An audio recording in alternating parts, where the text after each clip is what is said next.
the Polish Yes, did it. yes, Instead of yes. coming out of chaos, they came down in a straight line.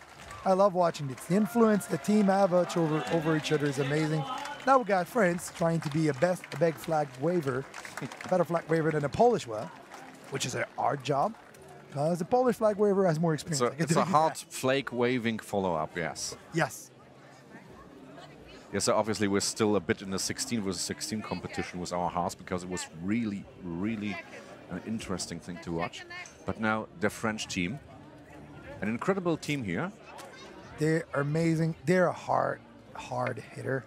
I actually, what I was thinking before this with Poland happened, because the realistic thing is France will meet Germany for the third place. And they've met in the group already. Yep. And this actually, will Germany be a very did interesting amazingly match. well, yes, shutting down their amazing little runner.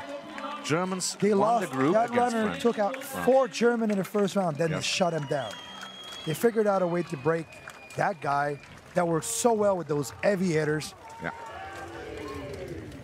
We'll see what they can do now. So this is the half finale number 2. Yes. France versus Ukraine. Let's see what they can pull out. And you hear my commentating. I don't really expect the French to win here because this Ukrainian team is just amazing. Yes. But, you know, any given Sunday. And they have this incredible runner. Though, at the same time, on the Ukrainian side, most everybody is an incredible runner himself. Yeah. Well, the Ukrainians are all around amazing fighters. Yeah. But the French have been doing very good. So we'll see what comes out of there.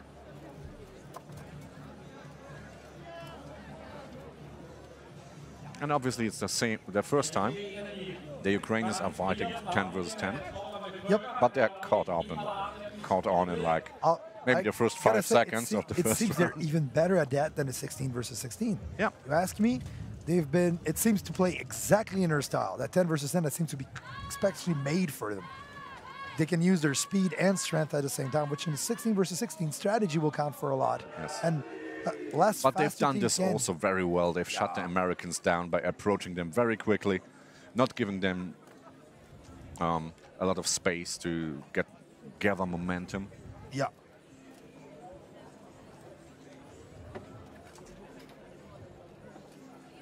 If you want to see some good work when it comes to takedowns, to grappling, and also to grappling with an halberd, with a pole weapon, look at the guy in the left side, second row, with the white turban-like helmet. He's a great grappler on the Ukrainian side. Yeah. You can see he's not a small man either. In this sport, size matter, but even more, your height. But he's not that large also. No. You need a tall guy. Not a giant. And the French very conservative. One of the French is down. Nice throw. Oh, but also one of the Ukrainians. That little and the runner. The runner is in. And now he's grappling with the guy I described to you right now. That big and I don't think he will let him go. No, that's an actual wise move. They Yes. should have controlled him earlier. Oh, and he fell with the Ukraine. They're doing very good, the French. Oh, the French are doing good. One of the best teams against Ukraine so far. They're even so far. There's people falling on both sides. They're even so far, but now it's two. Now the advantage is breaking. That guy's down. That had to hurt. You know, if you're watching this sport for the first time. And the little French runner understood that the fight was over and it was getting dangerous for nothing. Yeah. You gotta understand, the hard hits you hear when you hear metal clashing on metal. Those are not the ones that hurt the most. It's when you hear the thump. Yeah. Because that's when you don't have metal between the weapon and your body. It's usually if the microphone's close enough, you'll hear a thump followed by a yes. That's really wrong. And here they go against defense. Actually, France had a really good start, but once they controlled that little runner, they lost their advantage. Sadly, that little runner is the key to their game. Yes. If they had 2 of those, incredible MVP in this team. The thing is that they're all very good. They're all really hard hitters, but they don't move like that guy. They can control half of the field. And they don't have his sense of space. Yeah. and There's not too many of them. oversight and control of the field he's got. And it's a new development, because I thought the time of the single fighters who are standing out from a team was kind of over. Well, actually, what happened is that he's not standing out of the team because only because of that, because he's fast and size and space. He's got a very special. Yeah, but his old team are big hitters, big grapplers that can control the field and let him loose. Because what happens a lot of time when you get a runner like that, if you have nobody to hold your opponents, he's just a victim. Yes. And in this case, the whole French team, outside of him almost. Yeah, he's a great contrast to the rest of the team, and he's got a very special job to do. That makes him stand out too. Yeah, if they had 2 or 3 guys like him, that'd be freaking dangerous. Yeah. Because then it's really hard to control 3 guys running around or 2 guys running around. Controlling 1 is already good. And here they go. The French are walking.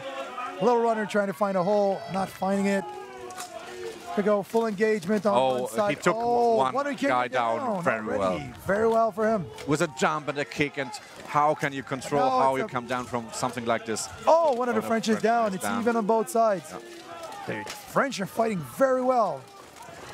They're creating 2 versus 1 in the center. 2 big struggles on the side. And the runner is taking down a guy again. Oh, but now 2 French fall to 1 guy. Their runner is really pushing on the fence. The Ukrainian runners. Oh, now it's done. Now it's. Yeah.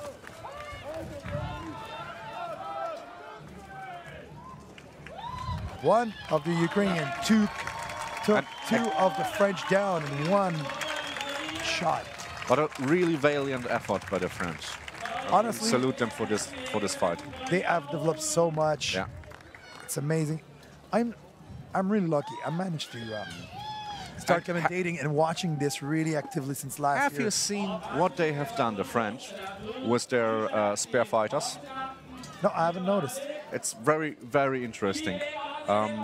They knew they're gonna lose this. Yep. They let their heavy guys, who would lose a lot of stamina in this fight, they let them rest. Yeah. Ah, sneaky. Look at that. How tactical. Yeah. That's really tactical and thinking of the long term. That's really nice of them. Yeah, it's nice to be a valiant idiot and always trying to win every fight, but it's just clever and intelligent to know. Well, if you know you're gonna win, your chances of winning gold are not good. My guess is on the first round, they went for a killer win. If we can win first round, we can win second, second or a third and one. Everything is possible. But if we lose the first one badly, let's not jeopardize the chance for silver. Exactly. Which I can only respect that. It's a competition. It's not a one-fight event. I'm telling you, I'm looking really forward to the fight of the French versus the Germans. Oh, that's going to be very interesting. They lost their engagement against the Germans in the group stage, and now they're pissed. They want to win this, and they are aiming for this bronze medal. You don't want to fight the pissed Frenchmen. No, you're right. They just don't yell and wave baguettes at you or throw stinky cheese. They can actually hit. This is a very, very interesting. Like I said before, I was lucky enough last year to start commentating on top of fighting. And I saw the development of those teams. When they showed up last year, half of that team was new guys. Yeah. Guys, more than half, I think 75% of that team, was all fighters that never fought before. And under the commanding officer of that group, Julien, they developed extremely fast, took an upset on the American on 10 versus 10 for the bronze, and really fought their heart out. And you have to Julien, say you're not allowed the to American 10 versus 10 team wasn't a good American team at all. No, last year was better than this year, I gotta say. Yeah. But in they put all the new guys into 10 versus 10, so it's also a nice move because you have to give guys an advantage to learn and to grow. 10 versus 10 has been the growing development of this sport because mid-sized team can play it. So we're going into a break now? I don't know.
So again, folks, that was a really, really short break just to let the team breathe.